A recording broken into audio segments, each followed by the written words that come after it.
नमस्कार दोस्तों, labour law adviser channel के इस नए एपिसोड में आपका स्वागत है। तो दोस्तों, हमने कुछ ही दिन पहले कम्युनिटी टैब में एक पोस्ट डाला था जिसमें हमने बोला था कि पीएफ के ट्रांसफर ऑटोमेटेड हो जाएंगे अप्रैल ऑनवर्ड से। उसके नीचे बहुत सारे लोगों ने कमेंट किया था कि सर इस बात को एक्सप्लेन करते हुए डिटेल में एक वीडियो डालें। तो दोस्तों, आज के वीडियो में हम बताने वाले हैं कि ऑटोमेटेड ट्रांसफर आखिर क्या होता है, कैसे होगा और किन 6 बातों का आपको ध्यान रखना है यदि आप चाहते हैं कि आपका ऑटोमेटेड ट्रांसफर सक्सेसफुली हो जाए। तो दोस्तों, मेरा नाम है ऋषभ जैन, आप देख रहे हैं लेबर लॉ एडवाइजर। और इससे पहले कि हम आगे बढ़ें, हमारे चैनल को सब्सक्राइब करना, बेल आइकन दबाना और इस वीडियो को लाइक करना ना भूलें।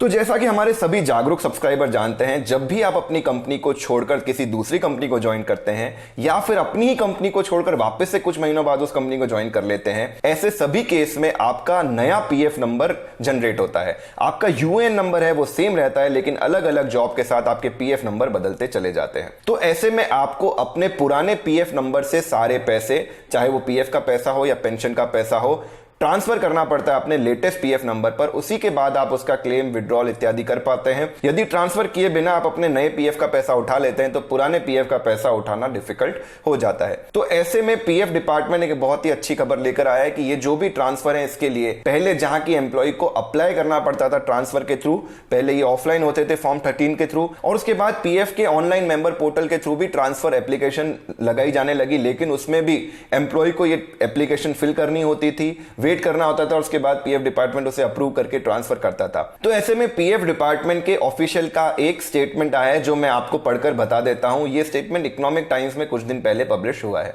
The EPFO is testing the automation of EPF transfer on changing jobs on pilot basis. The facility for all subscriber is expected to be launched any time next year. यानी अगले financial year में, यानी अप्रैल 2019 के बाद सभी subscribers के लिए automated transfer की फैसिलिटी लागू हो जानी चाहिए। आज के समय में कुल मिलाकर हर साल 8 लाख ट्रांसफर के क्लेम्स पीएफ डिपार्टमेंट के पास आते हैं, जिससे प्रोसीड करने में पीएफ डिपार्टमेंट का बहुत सारा समय और एनर्जी लगता है। साथ ही साथ सब्सक्राइबर्स को भी बहुत लंबा इंतजार करना पड़ता है। ऑफिसर ने आगे कहा है कि the EPFO has engaged the CDAC to study the operation system to achieve goal of becoming paperless organization.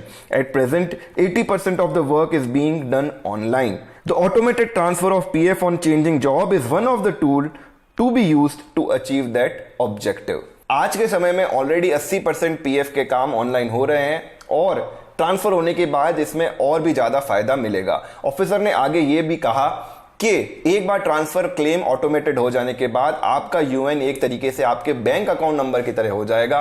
जिस तरीके से आप किसी भी शहर में जाएं, आपका बैंक अकाउंट नंबर सेम रहता है, उसमें उतना ही पैसा आपका नजर आता है। ठीक उसी तरीके से जॉब चेंज करने के बाद भी आपको बार बार ट्रांसफर रिक्वेस्ट नहीं डालनी पड़ेगी और आपका यूएन खाता यथावत चलता रहेगा और उसमें ऑटोमेटिकली पुराने पीएफ नंबर से नए पीएफ नंबर में आपके पीएफ का पैसा, पेंशन का पैसा, आपकी सर्विस हिस्ट्री इत्यादि अपडेट हो जाएगी। अब दोस्तों, इंपॉर्टेंट बात कर लेते हैं उन 6 चीजों का आपको ध्यान रखना है एज एन एम्प्लॉय।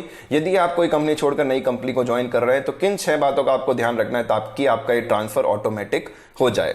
सबसे पहले, जब भी आप कोई नई कंपनी ज्वाइन करते हैं तो वहां पर आपका कंपोजिट डिक्लेरेशन फॉर्म 11 भरा जाता है। उसमें सभी जानकारियां बिल्कुल सही प्रकार से भरें और अपने एम्प्लॉयर को दें, विशेषकर आपके यूएन और आधार रिलेटेड जानकारी। यदि आप सही यूएन नंबर अपने एम्प्लॉयर को देंगे तो उसी के थ्रू आपको नई कंपनी में जोड़ा जाएगा और आपके पुराना यूएन से वो ऑटोमेटिकली पीएफ नंबर आपके लिंक होते चले जाएंगे और आपका ट्रांसफर क्लेम हो पाएगा।